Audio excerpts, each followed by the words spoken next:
Welcome to hell. So we finished Dante's Inferno today. And so what I'm going to do is I'm going to give you the overview of how Dante constructs hell, the Inferno, and I'll explain to you his reasoning for the structure. So first thing I'm going to do is explain to you Dante's cosmology, how he understands God and our relationship with God. So God in Dante is really the monad of Plato, okay? For Plato, God, or the monad, is eternal, perfect, and immutable. It has always been there, it will always be there. It is perfect, and it will never ever change. This creates a problem for the universe, though, because if something is perfect, it cannot be creative.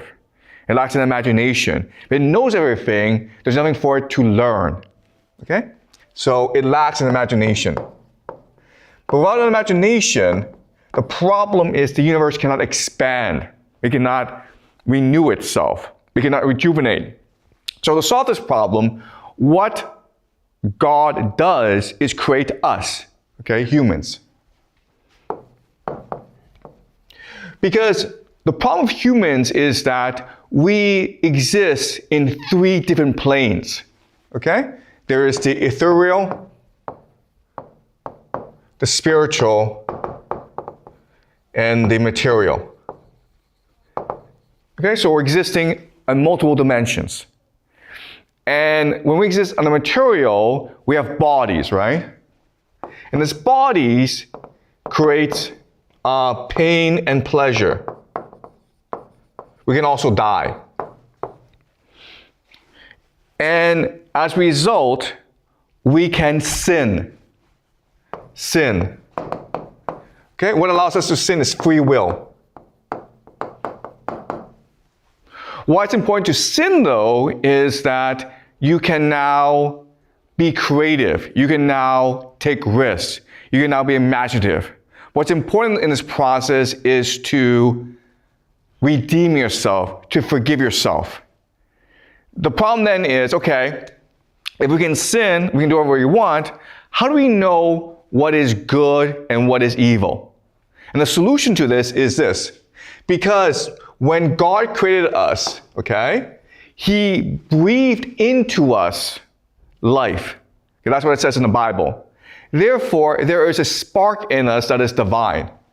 Okay? So we're humans, and there's a spark in us that is divine. All right? I'm sorry for the bad drawing, okay? I'm not an artist. But there's a spark in us that's divine, and it is called love. So God is love, and when we love, the spark in us awakens and it grows. So how does this thing grow and glow? The answer is when we love someone else, okay? All right? Because the thing about the spark is that it wants to return to the source. Okay? It wants to return to God. And that's what drives us. This eternal compulsion to return to the source of who we are, even though we've forgotten who we are. Okay? So the way to do this is we cannot return to the source in our world, but we can love someone else. Not money, not our pet, not a computer, but someone else. It has to be someone else because only in someone else is another spark. Okay? So we're drawn to the spark. And this is really important. When you love someone else, that person doesn't have to love you back. Okay? Because love is about giving. It is giving. And someone has to receive. Okay? So when a mother loves a child, it doesn't matter if the child loves her back. All that matters is that she loves him or her unconditionally. And when that happens, the spark in us glows. When it glows, it reconnects back to the source. All right? So the moment we choose to love someone unconditionally, this glows and it grows and returns us to the source. What happens now is this, it's really powerful, is that when this happens, our understanding of the universe expands. Because now our view, it's more cosmic. It's more global than before. We leave ourselves and we enter into the universe. And this is what empowers the imagination.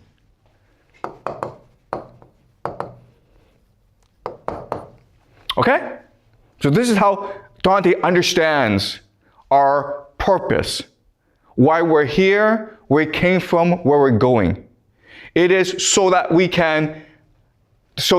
our compulsion, our will and desire, it is always to return to the source. To do so, we have to love someone else, okay? But in the process of loving someone else, this expands our imagination. And so this sounds all bit confusing, right? So let's go back and talk about the Odyssey. All right, the Odyssey.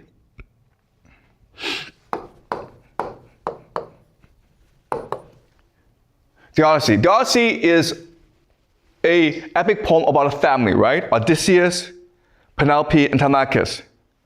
Odysseus has left Penelope and they're heartbroken. They long to return to each other, okay? They long to return to each other. During the Trojan War, Odysseus becomes traumatized by the horrors of war. Remember how he constructs the Trojan horse? And he constructs the Trojan horse in order to return to Penelope, right? It's his longing for Penelope that expands his imagination, that allows him to conceive of the Trojan horse. The Trojan horse allows the Greeks to destroy Troy, but it traumatizes Odysseus because he sees himself how terrible war is. He came to war, he came to Troy in order to restore a family, right? To restore Menelaus and Helen. But with the Trojan horse, he sees that, no, this is destroying families because the Trojans are being killed and their wives are being enslaved. And this traumatizes him. It breaks him apart. And it splits him from Penelope. But he longs to return to Penelope, and in the process, their love for each other, once they combine, once they bind each other, it expands his imagination. And by expanding his imagination, it allows him to heal himself. All right? Okay? So this is the dynamic at work. What's amazing about this is the Odyssey was written by Homer, and this is written by Dante. What's amazing about what happened is that Dante never read Homer. He read Virgil. Because Dante can read Latin, he can't read Greek. So he doesn't have access to the Iliad and the Odyssey. He doesn't actually know what Homer wrote and said. But working independently, they were able to come to the same framework, understanding of how the universe works. Okay, that's pretty amazing. All right? All right. So this is the cosmology of Dante. Now, there's certain problems with this, okay? The problem is this. The spark seeks to love another spark so that the spark can return to the source, okay, which is God, the monad. In this process, once you truly love someone, your imagination expands, right? And when your imagination expands, the universe itself expands. And this is how and why we were created, to expand the universe. Because God cannot imagine, only we can imagine. Because we can feel pain, because we can sin, because we can forgive each other. But there's a problem with this framework, okay? The problem is this. Sometimes we cannot love someone else, okay? Sometimes our soul cannot expand outwards. It's trapped inside of us. Why? The answer is because we've sinned so much, okay? The sin is so much that we cannot forgive each other. Okay? We cannot forgive ourselves. We cannot forgive each other. And so we become trapped in who we are. We cannot expand outwards. Therefore, we become distant from the source. Okay? So rather than moving upwards to the source, which is heaven, we move downwards into our own hell. Okay? So in other words, heaven and hell are a construction of our own imaginations. They are the consequences of our emotional state. We have free will, and we should choose to love someone else because that's what brings us back to the source. But sometimes we don't know that, and we commit so much sin that we don't think we're worthy of the source. We're not worthy of God, and therefore we create hell to imprison ourselves in. And again, this sounds confusing, but let's use the example of the Iliad, right? The Iliad. The Iliad is Achilles. He wants to be a hero, but he gets into a fight with Menelaus. Oh, sorry, not Menelaus, with Agamemnon. Okay? And Achilles says, screw you, you need me because I'm the best warrior, and if you don't beg me to return, I'll let the Trojans kill you. Agamemnon refused to beg, Achilles is in a lot of trouble, so he sends Patroclus to die, right? And then Achilles jumps into battle, kills Hector, and now, once this is done, Achilles is trapped in his own guilt, right? And rather than feeling elation, joy, and being the best warrior in the world, he instead descends in his own hell. He's trapped in his own hell. And it's only when Priam forgives him that he's able to forgive himself. And then he's able to restore himself. All right? Okay, so there's two dynamics at work. When you love someone, when you do good, you ascend to the source, your imagination expands, the universe expands. But when you commit sin, and the sin is so bad that you're not able to forgive yourself, then you trap yourself in hell, and you are there for all eternity. Okay? And what's really important to understand is that space and time are constructs of our imagination. So in other words, even as we're speaking now, all right, our souls are also living in eternity. So the moment we commit a sin, we imagine ourselves in a certain place in hell. And we could be there for all eternity unless we in our life choose to redeem ourselves. No one can redeem us, only we can redeem ourselves for our imagination and for our love. Okay, does that make sense? All right. So, for Dante, what he's going to show, he's going to tell us this much later, okay? But in Inferno, he's going to construct the structure of hell. All right, so what is hell? So in hell, there are different layers, okay? Different circles. And obviously, the lower you go, the greater the punishment, the greater the sin. All right, and at the very bottom, the center of hell is this. This is Dante's word for Satan or Lucifer, okay? Now, what's happening is that the sin is greater, and the reason why is we are less capable of engaging in self-forgiveness. All right? So it's not that others refuse to forgive us, it's that we refuse to forgive ourselves. Okay? Why? Because we've become distant from God. All right? And the lower you go in hell It's because not only are you moving away from God, but you're forcing others to move away from God as well. All right? So here, at this level, it's really about trapping yourself in hell.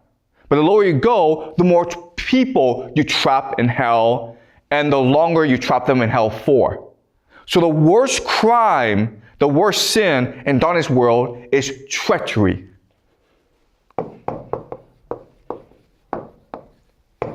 Okay? Why? Because think of Achilles and Patroclus. In many ways, Achilles betrays Patroclus. Right? And as a result, Achilles feels guilt for betraying Patroclus. And if you remember the Iliad, he remembers Patroclus is a ghost that's haunting him. All right? So treachery is the worst sin because you trap yourself in hell as well as others. Then you have like fraud, deception. Okay? So what you're doing is you are reducing the capacity of others to love. Right? So if I lie to you, you want to lie to other people as well. That's just human nature. When you lie to other people, you cannot engage in love. You cannot engage in giving yourself to others. You become insecure. You become broken, right? Same with fraud, where if you cheat others, others are going to want to cheat others as well. So it's almost like a virus, right? So those who are in hell are because they're spreading a virus of deception, of hatred, of betrayal, which spreads all around the world, diminishing people's connection to God, diminishing people's capacity to love. In heaven, we'll find the opposite, where people are in heaven because they choose to love unconditionally, which spreads God all around the world. Okay? Does that make sense, guys? All right. So let's look at specifically at the construction of hell. Okay, so this is a schematic of how hell is constructed, okay? So remember how we said that in the first circle of hell, it's called limbo. And limbo, it's kind of nice, okay? It's like here, but people live forever. And these people did nothing wrong. They did absolutely nothing wrong, but they were born before the time of Jesus. And therefore, people were not aware of God, okay? And these people include Julius Caesar, okay? So Julius Caesar is in limbo, along with other great historical figures. Then we go into people who have committed sin, including lust, okay? So remember, people who committed lust are people like Dido and Cleopatra. And their punishment is they are just stuck in a whirlwind. And so they are moving around hell. They're being swept by the wind. If you think about it, this is actually a very appropriate punishment for lust, right? Because lust means that you are swept away by emotions. You are swept away by your lust for that person. You cannot control your emotions. And so what their punishment in hell is just being whipped around in a whirlwind, okay? And the purpose of hell is to force you to engage in reflection. Because remember, the universe is governed by free will, so people are in hell not because they did something wrong, but because they choose to be there because they thought they deserved to be there. All right? So every punishment is constructed in a way that forces people to see the errors of their ways and to want to reform. But you don't have to. Okay? And then you have gluttony. And gluttony is basically overindulgence. You want too much. And so if you remember the punishment for overindulgence, gluttony, it's rain, right?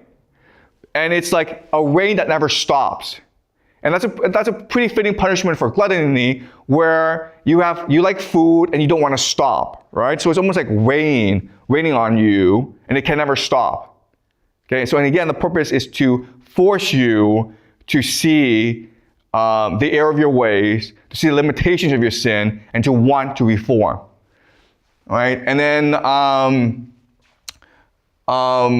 then we get into the worst circle. And here, this is basically self-sin, okay, meaning sin that only impacts you. Now we get to the sin that impacts others, okay? So here it's violence, then you go to fraud, then the very worst is treachery, okay? And this is how hell is constructed. All right, so I want to talk about the two bottom circles of hell. Traitors to guests and friends, and traitors to God. Okay? So treachery is a really important concept in Divine Comedy, because treachery is the worst way to condemn people away from God. All right? And what Dante says is that there are 4 different types of treachery, and each is worse than the other. The first type of treachery, betrayal, is when you betray your family. And for Dante, this is actually the least problematic of all betrayals, because you're born into a family. You don't actually choose to be part of a family, okay? It's involuntary. And as such, when we betray someone, it's bad, but it's not as bad as if you choose to go into a bond with someone and then betray that person. Okay? All right, so that's why traitors to guests and friends are the worst, because these are bonds created by free will and trust. And so you're destroying the person's capacity to trust other people, which destroys that person's capacity to love other people. All right? So the example that Dante uses is this person. Count Euligino, okay? Count Euligino.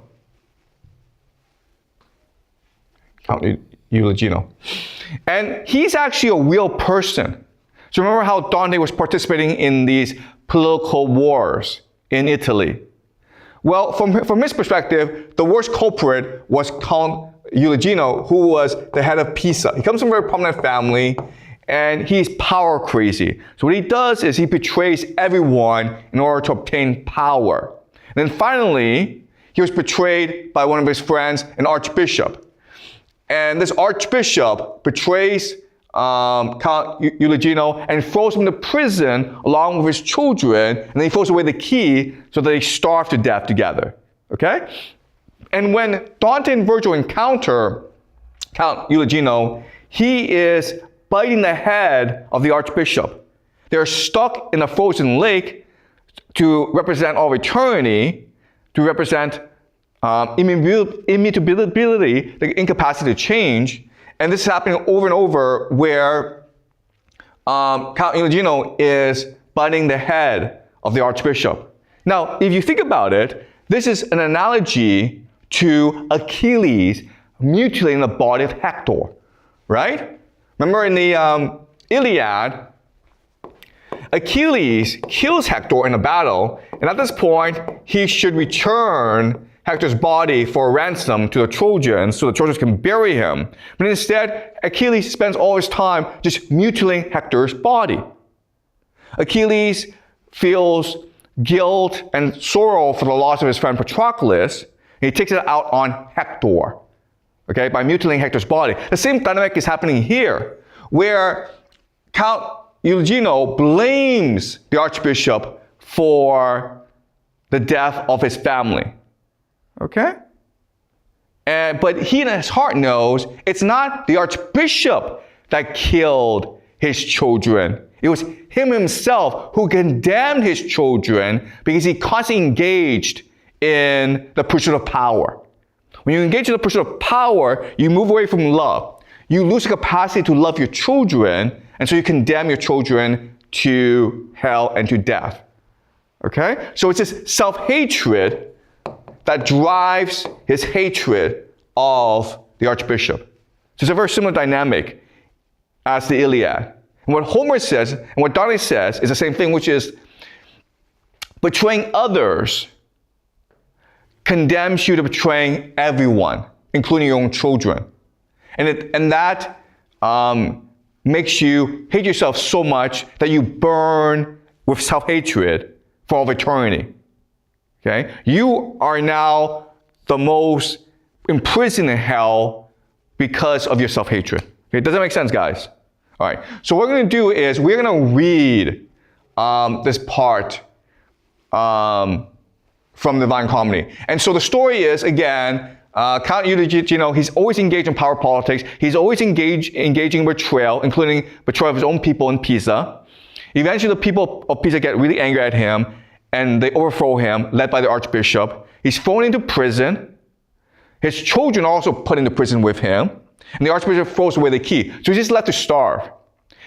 As they're starving, it is implied that Count Eugene, he eats his own children. Okay? And that's a metaphor for what betrayal is. Because when you betray someone, you're cannibalizing that person's soul. Okay? And you are cannibalizing the soul of everyone around you. All right, so this is a story told by Count Eugene to Dante, who's asking him, why are you here? Okay? Thank you. They were awake by now. Okay, they were my sons, okay? My 4 sons. Okay, so again, he's stuck in prison. They threw away the key, and he's stuck there with his 4 young sons. The hour drew near at which our food was usually brought, and each, because of what he dreamed, was anxious. Below, I heard them... Sorry, I really can't see what's on the screen. Nailing up the door of that appalling tower. Without a word, I looked into the faces of my sons. I did not weep. Within, I turned to stone. They wept, and my poor little Anselm said, Father, you look so... What is wrong with you? At that, I shed no tears, and all day long and through the night that followed, did not answer until another sun had touched the world. As soon as the thin ray had made its way into that sorry prison, and I saw, reflected in 4 faces, my own gaze, out of my grief, I bit at both my hands, and they, who thought I'd done that out of hunger, immediately rose and told me, Father, it would be far less painful for us if you ate of us, for you clothed us in this sad flesh. It is for you to strip it off. Okay, all right. So the Count, he's hungry. He knows he's at fault for condemning his entire family to death, but he cannot bring himself to admit this.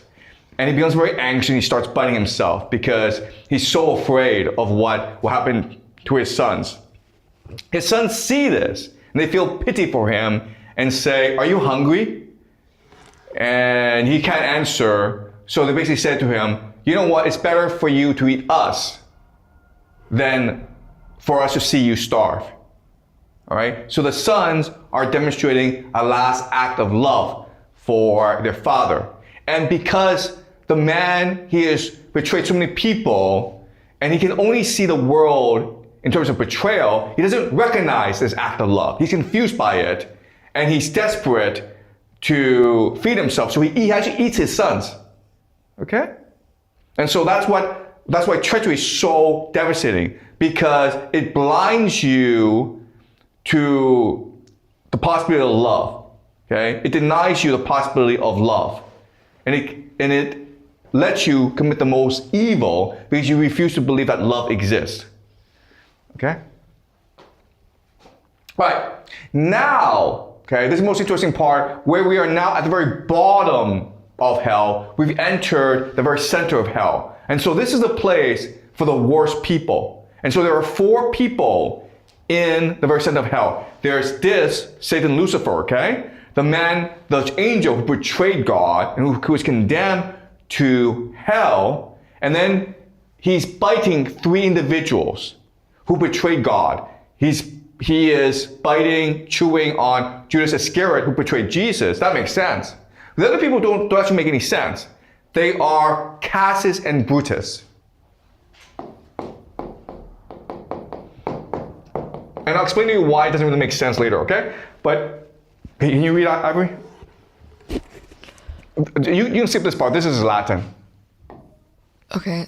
But basically, the king of God, the king of hell is before us. Toward us, and therefore keep your eyes ahead, my master said, to see if you can spy him. Just as when night falls on our hemisphere, or when a heavy fog is blowing thick, a windmill seems to wheel when seen far off. So then I seemed to see that sort of structure. And next, because the wind was strong, I shrank behind my guide. There was no other shelter. And now, with fear, I set it down in meter. I was where all the shades were fully covered, but visible as wisps of straw and glass. There some lie flat, and others stand erect, one on his head and one upon his soles, and some bend face to feet, just like a bow. But after we had made our way ahead, my master felt he now should have me see that creature who was once a handsome presence. He stepped aside and made me stop, and said, "Look, here's this, and this is the place where you will have to arm yourself with fortitude." Okay, so when they meet this, the thing that they discover is that this is mechanical. He's a machine. He doesn't have ideas. He doesn't have words. He doesn't have free will. He doesn't have will and desire. This is what happens when you fully remove yourself from God, okay? You lose the capacity to be organic. You become a machine. You just do what you do. So this is almost like an air conditioner, okay? So what he's doing is he's always flapping his wings, and then these wings take the winds of the frozen lake and then basically make hell more cool, okay? Cools hell down.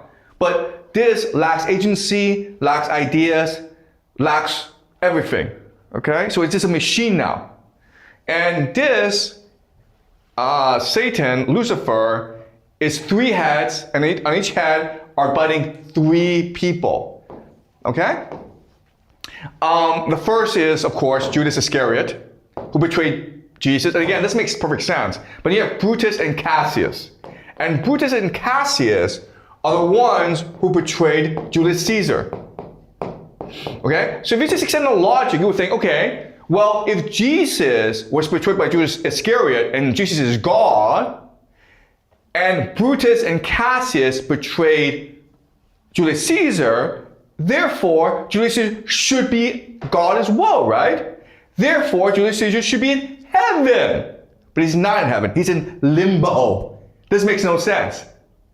Okay? This is a paradox. And again, Dante does this a lot, where he creates these paradoxes for you to think that maybe everything I'm seeing is not real.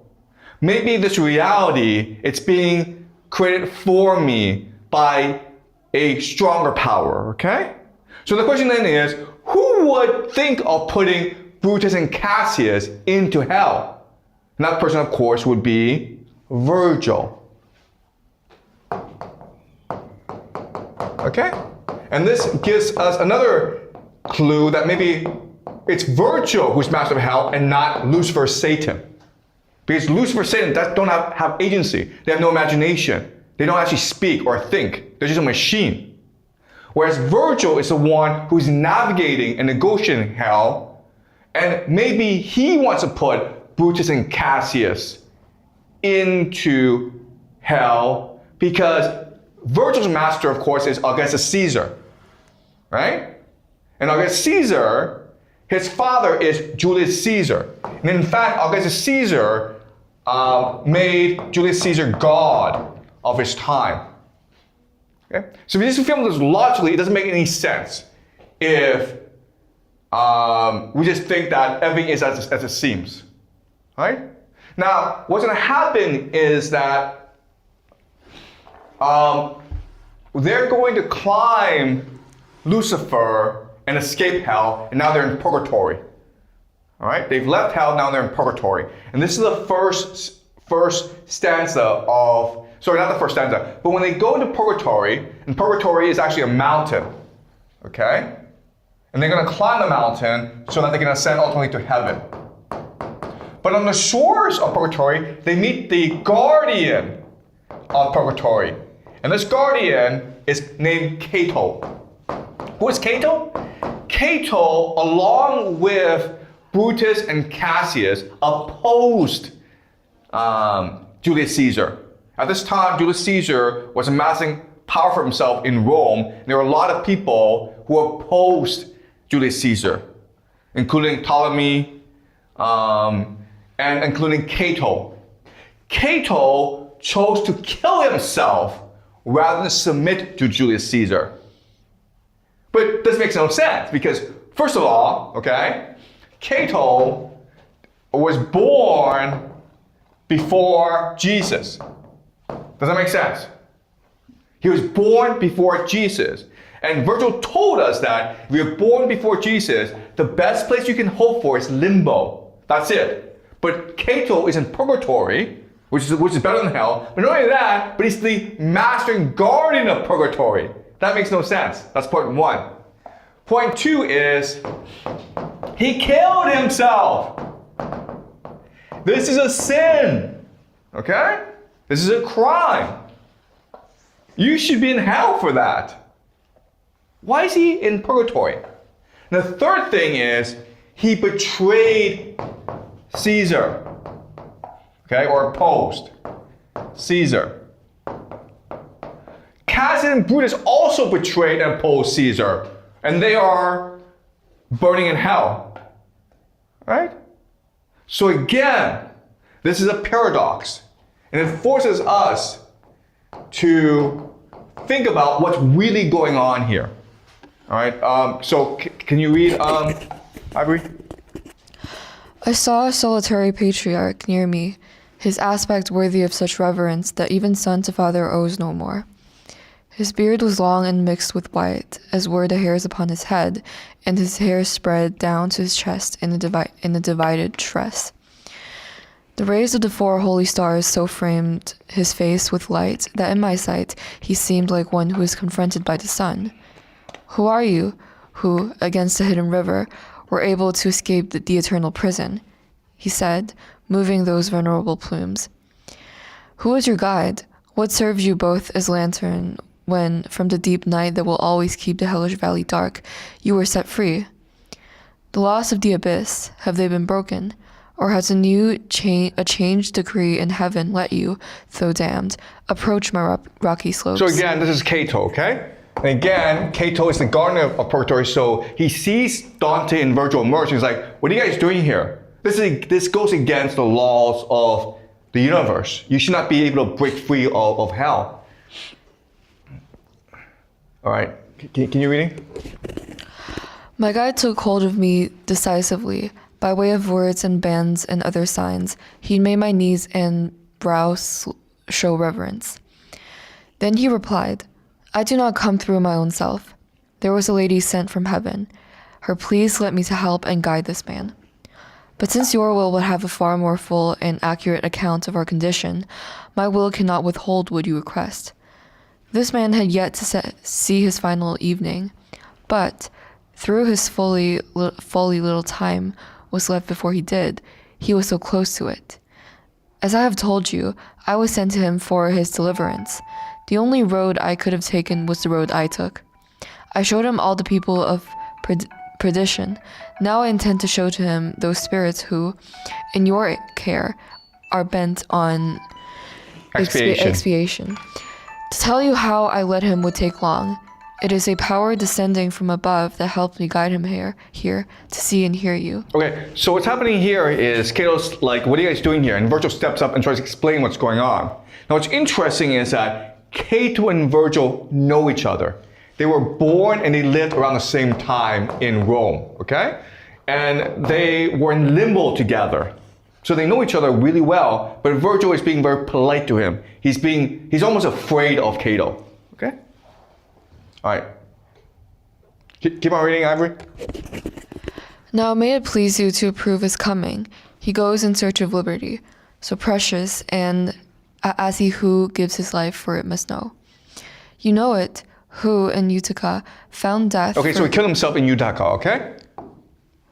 Found death for freedom was not bitter when you left the garb that will be bright on the great day. Okay, so he killed himself because he would rather die honorably than to submit himself as a slave to Caesar. So what Virgil is saying is like, you died a noble death, even though suicide is considered a sin in the Catholic Church. Okay, keep on going. Eternal edicts are not broken for us. This man's alive, and I am not bound by Minos, but I am from the circle where the chaste eyes of your Marcia are, and she still prays to you, O holy breast, to keep her as your own for her love, then incline to us. Allow our journey through your 7 realms. I shall thank for her for kindness you bestow, if you would let your name be named below. Okay, all right, this is really interesting, okay? What he's saying is, and Virgil is being very subtle, right? He's saying to Cato, listen, your wife, Marcia, she's still in limbo with me. And if you treat us well here, I'll go back to limbo and treat Marcia really nice. Okay, it's almost like a bribe. Or it's almost like a small threat to Cato. Okay? All right, keep on reading. While I was there within the other world, Marcia so pleased my eyes. He then replied, each kindness she required, I satisfied. Wow, this is really interesting, okay? While within the other world. So what he's saying is that before I was in limbo with you, Virgil, and my wife, Marcia. Okay? He's saying that. But remember, when we first read the Inferno, Virgil told us that, listen, if you're born before the time of Jesus, you're stuck in limbo. This is the best place you can hope for. But maybe there are certain people who are so glorious and they're such part of the biblical tradition that when Jesus came to hell, he took them to heaven, including people like Abraham, Isaac, his father Joseph, Mary, okay, David. These people who are in the Bible and who are part of the Christian tradition, Jesus took with him, but everyone else is stuck in limbo. But he's saying, Cato, wow, you're not a Christian. You killed yourself. You were with us in limbo, but you were able to ascend to purgatory while your wife, Marcia, was still left behind. Okay? This is like a paradox. Okay, keep on going. Now that she dwells beyond the evil river, she has no power to move me any longer. Such was the law decreed when I was freed. But if a lady come from heaven speeds and helps. Wait, stop. Okay, all right. So what he's saying is, before I loved Marcia, but after I was freed and I escaped limbo and now I'm in purgatory, I no longer love her. In fact, I don't respect her. We can speculate as to why. Okay? This is really strange because I already told you in the beginning that what love is giving to other people, right? So in purgatory, if Cato really loved Marcia, then he should be thinking about scheming as to how to bring Marcia to purgatory, right? That's what makes sense. If you make a lot of money, then you want to share this money with the people you love, right? But again, this is where Dante is different, because what is the most important thing is free will. If you truly love someone, you let that person choose. You don't force that person to do anything against his or her free will. Okay? So Cato, I chose to come to purgatory because I willed it, I desired it. Therefore, God let me come. I was able to find the will and desire to self-reflect, to forgive myself, and to come to purgatory. Marcia did not. But I cannot make her self-reflect. She has to choose to do so on her own. Okay? So, because as long as she's there, I have to let her be there. And my love for her won't change anything. So I choose to focus on other things. Okay, does that make sense? All right? It does you no good to force anyone to do anything. That's not what love is. All right. Can you keep on reading? As you say, there is no need of flattery. It is enough, indeed, to ask me for her sake. Go then, but first wind the smooth rush around his waist and bathe his face to wash away all of hell's stains. For it would not be seemly to approach with eyes still dimmed by any mists, the first custodian angel, one from paradise. This solitary island, all around its very base, there where the breakers pound, bears rush on its soft and muddy ground. There is no other plant that lives below, no plant with leaves or plant that, as it grows, hardens and breaks beneath the waves' harsh blows. That done, do not return by the same pass. The sun, which rises now, will show you how this hillside can be climbed more easily. With that he vanished, and without a word, I rose and drew in closer to my guide, and it was on him I set my eyes. Okay, all right. So they're not in purgatory, okay? And what Cato is saying is that purgatory is a mountain. They have to climb the mountain to reach heaven, but purgatory is a mountain that is enclosed, okay? So waves, wind cannot touch this mountain. All right, and so we now are in purgatory, and I want you to finish purgatory or try to read as much as you can. And we'll continue this next week. Are there any questions about this? Okay. So again, this is a journey undertaken by Dante, okay, into the cosmos. And he's taking us with him. What's really interesting about Dante is he appreciates that for us to understand, we first have to misunderstand. Okay? It's misunderstanding that leads to understanding. We have to correct ourselves in order to fully understand the truth. What he also believes is that for us to be virtuous, we first must have to sin. Okay? It's okay to sin because it allows us to recognize our limitations and it makes us much more virtuous. And it's this process that drives the imagination. Does that make sense? If you want to understand, you first have to misunderstand. If you want to be virtuous, you must first sin. Okay? Any questions? All right, okay, so we'll continue this next week, okay?